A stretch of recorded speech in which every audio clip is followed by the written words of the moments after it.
Bonjour et bienvenue sur Décrypte Algérie. Nous nous retrouvons au seuil d'une période que l'on pourrait qualifier de charnière, un moment de vérité où les voiles des illusions s'estompent pour laisser place à une réalité sans phare. En ce début d'année 2026, l'Algérie semble entamer une transition profonde, une phase où les défis accumulés au fil des décennies ne peuvent plus être occultés par des discours d'autosuffisance ou des promesses lointaines. Il faut bien comprendre que l'enjeu ici dépasse la simple gestion budgétaire. Alors que la population s'approche inexorablement de la barre symbolique des 50 millions d'habitants, les structures économiques et sociales du pays arrivent à un point de rupture.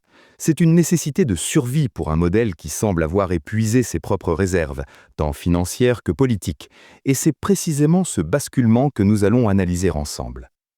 Pour saisir l'ampleur de la situation, il suffit de regarder le décalage saisissant entre les annonces officielles et le vécu quotidien. Récemment, devant les deux chambres du Parlement, le discours officiel a tenté de peindre un tableau radicalement différent de la perception citoyenne, qualifiant de réussite totale le bilan de la gouvernance actuelle. Le président Abdelmadjid Tebboune y a décrit une nation en pleine dynamique de croissance, portée par des projets miniers gigantesques et une industrialisation présentée comme galopante. Mais alors, comment expliquer que cette vision se heurte si violemment au quotidien des Algériens et aux analyses indépendantes ? On nous parle d'une industrie qui représenterait désormais 10% du produit intérieur brut. C'est un chiffre impressionnant sur le papier, mais dans les faits, le pouvoir semble faire l'impasse sur les pénuries persistantes de pièces détachées, de pieux ou de biens de consommation essentiels qui paralysent encore de nombreux secteurs. Si la production nationale était aussi robuste qu'annoncé, est-ce que la dépendance aux importations et la faiblesse des exportations hors hydrocarbures seraient encore aussi criantes ? C'est une question légitime qu'il faut se poser. Cette déconnexion, on la retrouve de façon presque dramatique dans le secteur de la santé. On nous annonce une autosuffisance pharmaceutique à hauteur de 80%, mais la réalité, c'est celle des familles qui supplient leurs proches à l'étranger d'envoyer des médicaments de base par colis ou via des voyageurs. Les traitements pour les maladies chroniques restent rares et coûteux, transformant littéralement les valises des passagers en pharmacies de secours. Il y a là un paradoxe frappant pour un pays qui revendique sa souveraineté médicale. Et que dire de l'économie numérique ? On évoque 13 000 startups comme le nouveau moteur de la croissance, mais le contenu numérique local demeure quasi inexistant. Résultat, les citoyens restent dépendants de plateformes étrangères pour leurs besoins numériques et financiers les plus élémentaires. On sent bien que derrière les chiffres, la structure de l'économie peine à se moderniser réellement. Mais le vrai défi, le défi systémique, vient peut-être de l'extérieur, du marché de l'énergie. Il faut être lucide, nous assistons au début de la fin pour l'ère du pétrole et du gaz tels que l'Algérie les a exploités jusqu'ici. Avec l'apaisement progressif des grands conflits internationaux, notamment en Ukraine, le retour massif des hydrocarbures russes sur le marché mondial risque de faire chuter durablement les prix. Si le baril descend sous la barre des $60, la donne change complètement. Et l'Algérie n'est plus seule sur le terrain gazier en Afrique. De nouveaux concurrents comme la Mauritanie ou le Mozambique émergent, alors même que la demande mondiale entame son virage vers le renouvelable.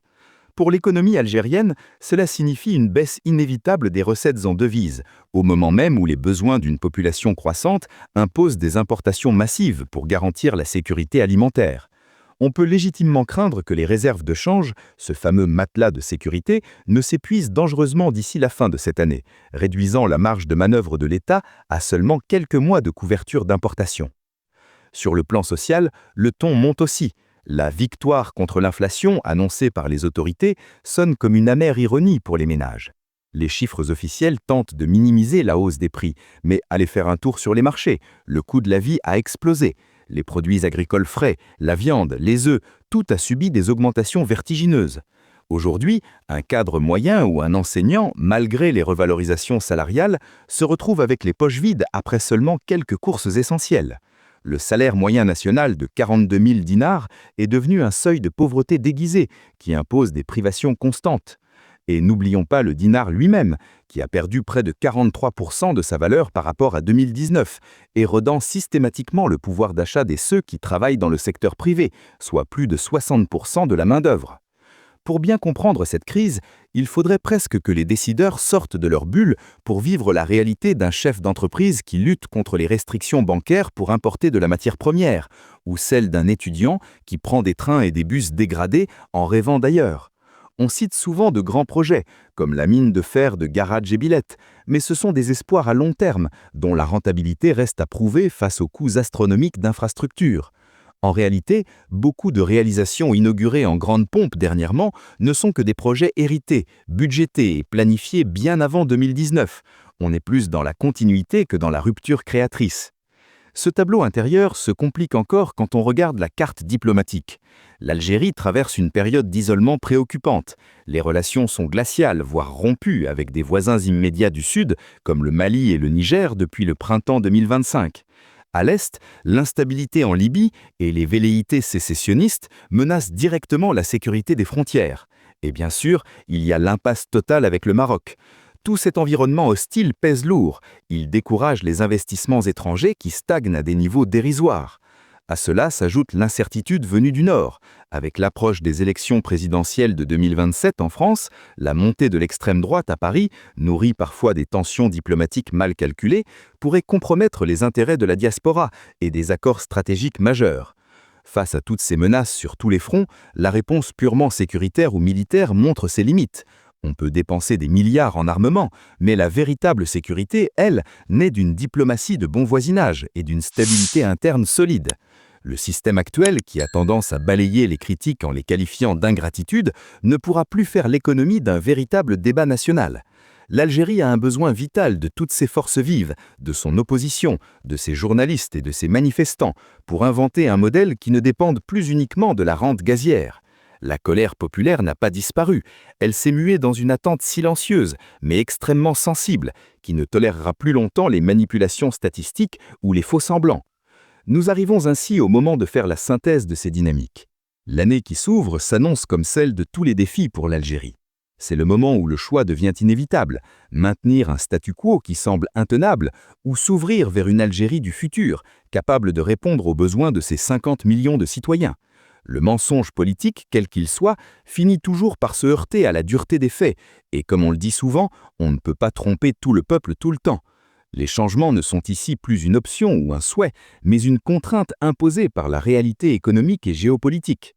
Il est sans doute temps de restaurer les libertés, de réconcilier la nation avec elle-même et de regarder la vérité en face, avant que les crises à venir ne dictent leurs propres lois, souvent bien plus brutales que les réformes anticipées. L'avenir de l'Algérie dépendra de sa capacité à respirer à nouveau, à débattre et à innover dans un monde qui, lui, n'attend plus ceux qui restent figés dans le passé. Je vous remercie d'avoir suivi ce décryptage avec nous. C'est toujours un plaisir de partager ces analyses et de prendre le temps de regarder au-delà des gros titres pour comprendre les forces de fond qui chassonnent la région. On reste attentif à l'évolution de ces dossiers brûlants et je vous dis à très bientôt pour un nouveau tour d'horizon. Portez-vous bien et restez curieux.